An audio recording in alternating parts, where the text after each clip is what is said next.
बिस्मिल्लाहिर्रहमानिर्रहीम। Unit number first, class 11th, first year bio का second topic है हमारे पास techniques used in cell biology. ये हमारा आज का टॉपिक है, इसके हवाले से पढ़ेंगे, बुक खरीदेंगे। वो कह रहे microscopy makes a very variable contribution to our understanding of cell. Microscopy क्या होता है? यूज़ ऑफ माइक्रोस्कोप, जब हम माइक्रोस्कोप का इस्तेमाल करते हैं, makes very variable contribution to our understanding of cell. Cell की पहले हमें अंडरस्टैंडिंग नहीं आ रही थी, प्रॉपर आ रही थी लेकिन इतनी प्रॉपर अंडरस्टैंडिंग हमें नहीं आ रही थी। क्यों? क्योंकि हमारे पास तब माइक्रोस्कोप नहीं था। माइक्रोस्कोप का काम क्या होता है? काम ये होता है कि एक चीज़ की मैग्नीफिकेशन करना होता है, बड़ा करना होता है। बहुत छोटा सा चीज़ होता है जो हमें अपनी आंखों से नज़र नहीं आता, वो माइक्रोस्कोप के ज़रिए हम क्या कर सकते हैं, उसको देख सकते हैं। वो कह रहे microscopy makes a very valuable contribution. Valuable contribution का मतलब क्या होता है? हिस्सा डालना। माइक्रोस्कोप ने क्या डाला? अपना बहुत फ़ायदेमंद वैल्यूएबल हिस्सा डाला। किस चीज़ में? Understanding of cell. के हमें सेल की अंडरस्टैंडिंग हो गई, सेल का पता चल गया कि सेल किस चीज़ का बना होता है, सेल के अंदर क्या क्या चीज़ें होती है। ये सारी चीज़ें हमें कहाँ से पता चली? माइक्रोस्कोप के ज़रिए पता चला। However, techniques are also needed if the function of organelle are to be studied. सिर्फ ये नहीं है कि आपके पास माइक्रोस्कोप आ गया तो आप पूरा सेल स्टडी कर सकते। सेल के अंदर सारे ऑर्गेनेली जो होते हैं, सेल के अंदर क्या होते हैं? सारे ऑर्गेनेली जो उसके अंदर होते हैं, उसके न्यूक्लियस हो गया, माइटोकॉन्ड्रिया हो गया, फॉर एग्जांपल एंडोप्लाज्मिक रेटिकुलम इस तरह आपके पास हो गया। तो आप ये नहीं कह सकते कि यह सारी चीज़ें आप माइक्रोस्कोप के ज़रिए सिर्फ स्टडी कर सकते हो, उसको देख सकते हो। उसकी देखने के लिए हम क्या कर सकते हैं? मुख्तलिफ तरीके इस्तेमाल करते हैं, टेक्निक इस्तेमाल करते हैं। आर आल्सो नीडेड, उन टेक्निक, उन तरीक़ों की भी ज़रूरत होती है। If the function of organelle to be study, अगर आपने क्या करना, उस ऑर्गेनेली का, उस सेल के अंदर जो ऑर्गेनेली है, उसके फंक्शन को जब आपने अगर स्टडी करना हो तो आपको उस टेक्निक की भी ज़रूरत होगी। Various technique have been used for isolating and examining various cell component. मुख्तलिफ़ किस्म के टेक्निक हम इस्तेमाल करते हैं। वेरियस का मतलब क्या होता है? मुख्तलिफ़ किस्म के टेक्निक हम इस्तेमाल करते हैं। किस काम के लिए? Have been used for isolating. किस काम के लिए? फर्स्ट काम क्या है? आइसोलेटिंग। आइसोलेटिंग का मतलब क्या है? अलग करना। क्योंकि इस सेल के अंदर सारे ऑर्गेनेली एक जगह पे, तो हमें अगर इन केस आपको क्या चाहिए? न्यूक्लियस चाहिए, तो फर्स्ट काम आपने क्या करना है? इस न्यूक्लियस को अलग करना है बाकी ऑर्गेनेली से। तो वो कह रहे हैं आइसोलेटिंग एंड एग्जामिंग। जब आप उसको अलग कर लेते हो तो उसके बाद आप क्या कर सकते हो? उसको चेक। एग्जामिंग का मतलब यहाँ पे क्या है? चेक करना, देखना। तो आप फिर उसको देख सकते हो। यहाँ पे आप पूरा प्रॉपर उसका फंक्शन नहीं देख सकते हो सही तरीके से, क्योंकि ये बाकी ऑर्गेनेली के साथ क्या होते हैं? उसके साथ होता है, कंबाइन होता है। आप वेरियस सेल कंपोनेंट, उस सेल कंपोनेंट का आप क्या कर सकते हो? उसको आप आइसोलेट भी कर सकते हो इसी टेक्निक के ज़रिए, और एग्जामिन भी कर सकते हो। Of these different in technique में से हमारे पास क्या है? फर्स्ट वाला डिफरेंशियल स्टेनिंग है। डिफरेंशियल स्टेनिंग से मुराद क्या होता है? डिफरेंशियल स्टेनिंग से मुराद होता है कि फॉर एग्जांपल ये एक ऑर्गेनेली एग्जांपल ले लो, मैंने इसको क्या करना है? फॉर एग्जांपल इसको स्टेन करना है। स्टेनिंग का मतलब क्या होता है? कलर देना। डिफरेंट स्टेनिंग, फॉर एग्जांपल मैंने इस साइड पे इसको ये कलर दे दिया, दूसरे साइड पे मैंने क्या किया? ये कलर दे दिया। ठीक है, ये डिफरेंशियल स्टेनिंग है। मुख्तलिफ, ये देखो, ये आपके पास क्या है? येलो आ गया एक साइड पे, और एक साइड पे आपके पास क्या आ गया? रेड फॉर्म आ गया। डिफरेंशियल का मतलब क्या? मुख्तलिफ बनाना। स्टेन का मतलब क्या होता है? स्टेनिंग का मतलब क्या होता है? कलर देना। ठीक है, तो एक तरीका हमारे पास इन टेक्निक में से क्या है कि फर्स्ट डिफरेंशियल स्टेनिंग तरीके से हम क्या कर सकते हैं? उसकी पहचान कर सकते हैं। दूसरा तरीका क्या है? सेंट्रीफ्यूगेशन। ये भी आगे पढ़ेंगे। सेंट्रीफ्यूगेशन, सेंट्रीफ्यूज मशीन के ज़रिए उसको क्या करना है? गोल तेज स्पीड के साथ घुमा के अलग करना है। किस बेस पे अलग करना है? According to their mass. According to their mass, उसके मास के हिसाब से उसका एक पार्टिकल होगा वो छोटा होगा, दूसरा पार्टिकल क्या होगा? बड़ा होगा, और तीसरा पार्टिकल क्या होगा? उससे भी बड़ा होगा। उसके साइज़ के बेस पे, उसके मास के बेस पे हम क्या कर सकते हो? उसको अलग कर सकते हैं। ये आगे हम पढ़ेंगे। नेक्स्ट जो टेक्निक हमारे पास आ रहा है वो कौन सा है, टिश्यू कल्चर। टिश्यू कल्चर के ज़रिए भी हम कर सकते हैं, क्रोमेटोग्राफी ये भी आगे हम पढ़ेंगे, इलेक्ट्रोफोरेसिस के ज़रिए भी, चार्ज बेस पे भी हम कर सकते हैं। क्रोमेटोग्राफी में भी तकरीबन चार्ज इस्तेमाल होता है, वहाँ पे मास के बेस पे भी होता है और साथ साथ चार्ज के बेस पे भी होता है। इलेक्ट्रोफोरेसिस में भी इस तरह होता है। ये टेक्निक इसी चैप्टर आगे जाके इस चैप्टर में तो हम क्या करेंगे, इसको इंशाल्लाह पढ़ेंगे। Are the most common technique, ये टेक्निक जो है कौन से, differential staining, centrifugation, tissue culture, chromatography और इलेक्ट्रोफोरेसिस, ये क्या है, ये आम इस्तेमाल होने वाले तरीकाकार है जो हम क्या करते हैं, उसको इस्तेमाल करते हैं। The examination of a cell and its component depend upon the magnification power of two convex lenses to produce a magnified image of very small object. Examination जब आप करते हो, ठीक है, फर्स्ट वाला जो था आपके पास, ये टेक्निक जो थे हमारे पास, ये ज़्यादातर किसके लिए थे, ये आइसोलेशन के लिए, क्योंकि दो पॉइंट हमने यहाँ पे बता दिए। कौन से पॉइंट आपके पास थे, फर्स्ट आइसोलेशन था, सेकंड आपके पास क्या था, एग्जामिंग था। आइसोलेशन के लिए आपने ये टेक्निक इस्तेमाल करी है, जबकि जब आप एग्जामिनेशन करते हो, जब आप उसको चेक करते हो, देखते हो, of a cell in its component depend upon the magnification power, तो आपको किस चीज़ की ज़रूरत होगी, मैग्निफिकेशन पावर। अब मैग्निफिकेशन से मुराद क्या है, मैग्निफिकेशन से मुराद ये है कि बड़ा करना। एक छोटा सा, फॉर एग्जांपल समझ लो कि आपके पास ये छोटा सा एक कंपोनेंट था, आपने माइक्रोस्कोप के नीचे रखा और उसका स्ट्रक्चर क्या हो गया, इतना बड़ा हो गया, तो ये आपने इसको क्या किया, मैग्नीफाई किया, बड़ा किया। तो आपको किस चीज़ की ज़रूरत होगी, आप टू कन्वेक्स लेंसेज, दो कन्वेक्स लेंसेज के ज़रिए हम उसको मैग्नीफाई करते हैं। टू प्रोड्यूस मैग्नीफाइड इमेज, के बड़ा इमेज हम क्या करें, हम प्रोड्यूस करें, हम बनाएं of a very small object. किस ऑब्जेक्ट से, स्मॉल ऑब्जेक्ट से। अगर आप टेबल 1.1 आप देख लें तो उसमें आपको आइडिया हो जाएगा मैग्नीफिकेशन ऑफ माइक्रोस्कोप का। इसमें हम क्या करते हैं, दो लेंसेज इस्तेमाल करते हैं, कन्वेक्स लेंसेज इस्तेमाल होती है। एक आपके पास क्या होता है, ऑब्जेक्टिव लेंस होता है, जबकि दूसरा आपके पास क्या होता है, आईपीस लेंस। ऑब्जेक्टिव लेंस वही लेंस होता है जिस चीज़ को आपने देखना है, इस ऑब्जेक्ट को आपने देखना है, तो माइक्रोस्कोप में नीचे स्लाइड के ऊपर जो रख देते हैं, वो आपके पास क्या होता है, ये ऑब्जेक्टिव लेंस उसके साथ होता है, ठीक है। जबकि आई पीस लेंस जो होता है, ये वो लेंस होता है जो आपके आंख के नज़दीक होता है, बिल्कुल आंख के साथ होता है, जहाँ से आप माइक्रोस्कोप में उस ऑब्जेक्ट को देखते हो, तो वो आई पीस लेंस होता है। दो लेंसेज, अगर एक लेंस का ये एक्स जो इस्तेमाल होता है, ये किसके लिए इस्तेमाल होता है, ये पावर के लिए, मैग्नीफिकेशन पावर के लिए इस्तेमाल होता है, ये एक्स जो इस्तेमाल होता है, ठीक है।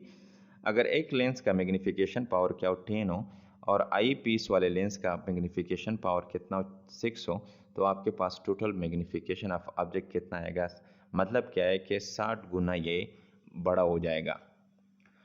इसी तरह बाकी टेबल के अंदर भी आपको नज़र आ रहा है, अगर 40 हो, अगर 6 हो, तो 240, इस तरह 40, 10 और 400 टाइम क्या हो जाएगा, ये ऑब्जेक्ट आपके पास हो मैग्नीफाई हो जाएगा, बड़ा हो जाएगा। आप क्लियर पर उसको क्या कर सकते हो, देख सकते हो। मैग्नीफिकेशन हम क्यों करते हैं, इसलिए करते हैं ताकि वो ऑब्जेक्ट जो बहुत छोटा होता है, जो हमें अपनी आंखों से नज़र नहीं आता, हमने उसको देखना है और उसके अंदर पार्ट को भी देखना है, तो फिर हमें किस चीज़ की ज़रूरत होगी, माइक्रोस्कोप की ज़रूरत होगी तब हमें, और माइक्रोस्कोप के ज़रिए हम फिर क्या कर सकते हैं, उसकी मैग्नीफिकेशन, उसको बड़ा करके हम क्लियर कट उसका स्ट्रक्चर सारा सब कुछ देख सकते हैं। अब यहाँ पे कह रहे हैं कि resolution versus magnification of microscope.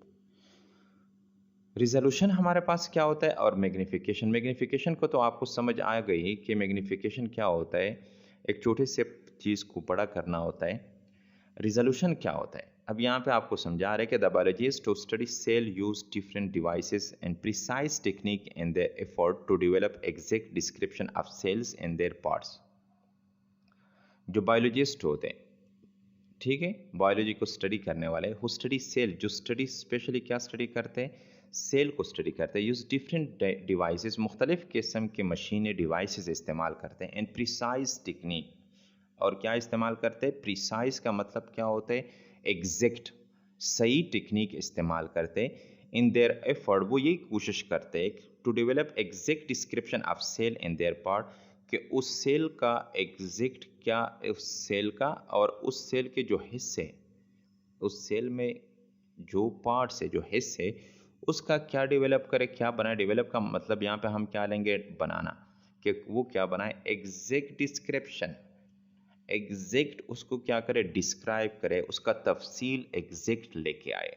Biologist क्या करते हैं, जो सेल को स्टडी करने वाले होते हैं, वो एक ऐसी टेक्निक, एक ऐसी डिवाइसेस, मशीनें इस्तेमाल करते हैं, वो कोशिश करते हैं कि उस सेल और उसके पार्ट्स की एग्जैक्ट डिस्क्रिप्शन क्या करे, वो बना ले।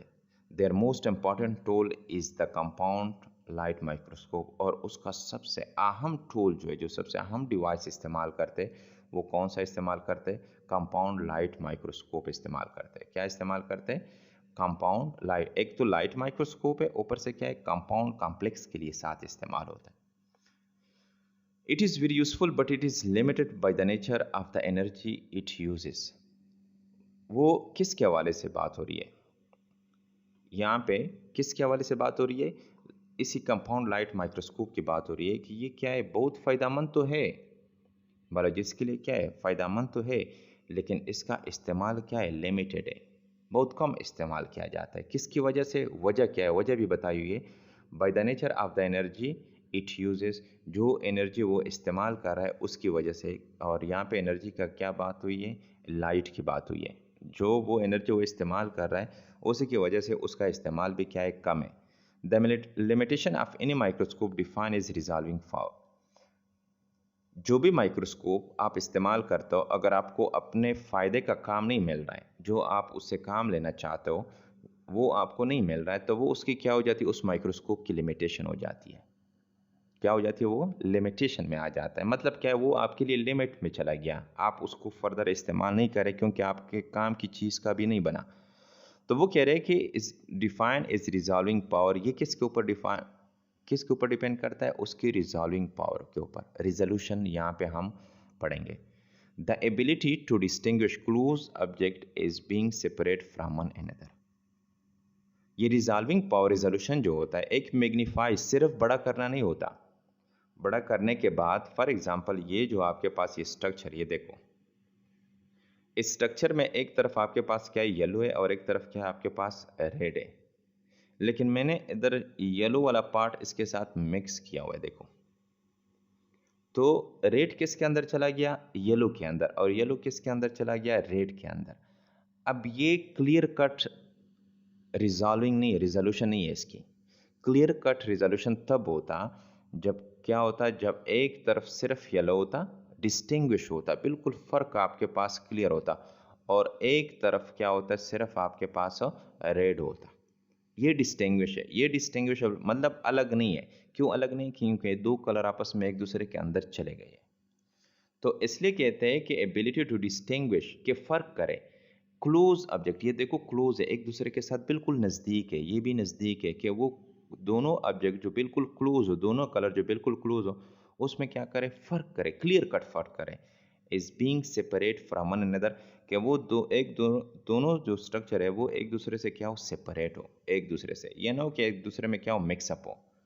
तो अगर कोई माइक्रोस्कोप आपके पास है और आपको इस तरह कोई मतलब क्लियर कट नहीं दे रहा है सारा सब कुछ हो, तो फिर क्या होगा, फिर वो आपके काम का नहीं है। मतलब क्या है कि आपका जो काम की चीज़ है, जो काम, जो कलर आप देख रहे हो, वो बिल्कुल आपको साफ सुथरा नज़र नहीं आ रहा। बड़ा तो हो रहा है, मैग्नीफिकेशन तो हो रही है, क्या हो रही है, मैग्नीफिकेशन हो रही है, लेकिन वो मैग्नीफिकेशन क्या है, ब्लर फॉर्म में है, क्लियर फॉर्म में नहीं है।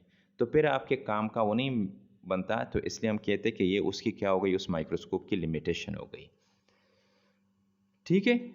The resolving power of light microscope is 250। यह आपने मेमोराइज करना है, दिमाग में पॉइंट रखना है कि रिजॉल्विंग पावर जो है, जो एक लाइट माइक्रोस्कोप की होती है, वो कितनी होती है, वो 250 होती है, 250 होती है। This resolving power is about 500x। X का पहले भी बताया हुआ है कि इसकी क्या है, रिजॉल्विंग पावर की यूनिट है हमारे पास। इसी तरह वो कह रहे हैं कि हमारे पास ये जो रिजॉल्विंग पावर है वो क्या है, the resolution power is about 500x। ये कितने तक होता है, 500x तक होता है। इज दैट ऑफ निक्ड आई, किसके मुकाबले में, जो आप एक आंख से, मिसाल के तौर पे ये पार्टिकल है, ये एक ऑब्जेक्ट है। आप इसको आंख से जो अभी आपको नज़र आ रहा है, ये कितना नज़र आ रहा है, इतना छोटा सा नज़र आ रहा है, लेकिन जब आप इसको माइक्रोस्कोप के नीचे देखेंगे तो आपको ये ऑब्जेक्ट जो है कितने गुना, 500 गुना बड़ा हो जाएगा। अब हिसाब लगा लो, अगर इसको आप 500 गुना बड़ा करें तो कितना बड़ा हो सकता है। नेक्ड आई का मतलब क्या होता है यहाँ पे, आपकी अपनी आंखों से, ठीक है। The human necked I can differentiate between 2 point. आपकी आंख जो है वो क्या कर सकती है, वो 2 पार्ट में क्या हो सकती है, डिफ्रेंशिएशन कर सकती है। कितनी डिफ्रेंशिएशन आपकी आंख कर सकती है, बिटवीन 2 पॉइंट। अगर वो पॉइंट कितना, 1.0 मिलीमीटर अपार्ट का मतलब क्या है, अलग हो। अगर वो 2 बॉडी जो है, 2 चीज़ें जो है, उसके दरमियान जो फासला होता है, फॉर एग्जांपल ये आपके पास एक पार्ट है, एक बॉडी है, और दूसरा ये बॉडी है, इसके दरमियान जो फासला है, किसके दरमियान, इन दोनों के दरमियान जो फासला है, जो डिस्टेंस है, ये कितना होना चाहिए, 1.0 मिलीमीटर होना चाहिए। मतलब क्या है कि ये 2 ऑब्जेक्ट कितने दूर होने चाहिए, 1.0 मिलीमीटर दूर होने चाहिए। अगर ये 1.0 मिलीमीटर से कम नज़दीक आ गए तो फिर आप दोनों के दरमियान फ़र्क नहीं कर सकते, डिस्टिंग्विश नहीं कर सकते। Different light microscope have been develop with different resolution and magnification. मुख्तलिफ किस्म के लाइट माइक्रोस्कोप क्या किए हुए, हैव बीन डेवलप बनाए हुए विद डिफरेंट रिजोल्यूशन, जिसकी रिजोल्यूशन जो है मुख्तलिफ है, जिसकी मैग्नीफिकेशन भी क्या है, वो भी मुख्तलिफ है। कुछ माइक्रोस्कोप का जो होता है मैग्नीफिकेशन पावर ज़्यादा होता है, ठीक है, मतलब उस छोटे से ऑब्जेक्ट को बहुत ज़्यादा बड़ा कर लेता है, लेकिन मसला फिर उसमें कहाँ पे आ जाता है कि उसकी रिजोल्यूशन पावर कम होती है। वो उस 2 ऑब्जेक्ट के दरमियान फिर फ़र्क नहीं कर सकते, क्लियर कट वो ऑब्जेक्ट नहीं होता, बिल्कुल साफ़ सुथरा फिर नज़र नहीं आता। बड़ा तो हो जाता है लेकिन बिल्कुल क्लियर कट नहीं नज़र आता। इसलिए कहते हैं magnification is a means of increasing. यहाँ पे मैग्नीफिकेशन की डिफिनीशन आपको करवा रहे हैं कि मैग्नीफिकेशन का मतलब क्या होता है, कि इंक्रीजिंग द अपरेंट साइज। कौन सा, अपरेंट का मतलब क्या है, जो ज़ाहिरी है, जो अभी आपको ये नज़र आ रहा है, ये अपरेंट साइज है। मैग्नीफिकेशन का मतलब क्या होता है कि जब हम एक ऑब्जेक्ट की अपरेंट साइज जो होती है, जो ज़ाहिरी साइज होती है, being view to a reasonable size, एक गैर मामूली साइज में हम क्या कर लेते हैं, उसको लेके आते हैं। मतलब क्या है कि आपके पास ये साइज़ है, फॉर एग्जांपल अब ये ऊपर जो आपके पास है ये अपरेंट साइज है, जबकि ये एसी फॉर्म में, अगर आपके पास इन केस कौन से फॉर्म में, एसी फॉर्म में आपके पास आ जाए तो ये आपके पास क्या हो गया, रीजनेबल साइज आपके पास आ गया। कौन सा आ गया, रीजनेबल साइज आपके पास आ जाता है, ठीक है। तो यहाँ पे अपरेंट साइज एक बात हो गई, और दूसरी बात कौन सी हो गई, रीजनेबल साइज आपके पास बात हो गई। तो मैग्नीफिकेशन का काम यही होता है। With the light microscope a specimen could quite easily be magnified by as much as 10,000 time. अगर आप कौन सा माइक्रोस्कोप इस्तेमाल करते हो, लाइट माइक्रोस्कोप अगर आप इस्तेमाल करते हो, तो एक स्पेसिमेन जो होता है, कोई भी नमूना, आप कुछ भी, ये स्पेसिमेन है, देखो ये देखना चाहते हो आप, ब्लड देखना चाहते हो, कोई भी चीज़ देखना चाहते हो, कोई भी सैंपल आप देखना चाहते हो, वो स्पेसिमेन होता है। वो कह रहे could quite easily be magnified, आप आसानी के साथ क्या कर सकते हो, उसको मैग्नीफाई कर सकते हो, बड़ा कर सकते हो, by as much as 10,000 time. कितने, 10,000 गुना आप क्या कर सकते हो इसको। अब ये समझ लो कि यह आपके पास एक छोटा सा सैंपल स्पेसिमेन है, ये कितनी दफ़ा बड़ा हो जाएगा, 10,000 गुना ज़्यादा बड़ा हो जाएगा। फॉर्चुनेटली वो कह रहे हैं कि किस्मत से we need no longer be limited by the resolving power of the light microscope. किस्मत से अभी हम किसके ज़रिए, we need no longer be limited, अभी हम लिमिटेड नहीं है, हम इस्तेमाल कर सकते, किसका इस्तेमाल कर सकते हैं, इसी माइक्रोस्कोप को, लाइट माइक्रोस्कोप को आप इस्तेमाल कर सकते हो बाय द रिजॉल्विंग पावर। क्योंकि उसमें जो पहले मसला आ रहा था रिजोल्यूशन वाला, कि वो बड़ा तो कर सकते थे लेकिन फ़र्क नहीं कर सकते थे, उसमें वो मिक्सअप हो जाते थे।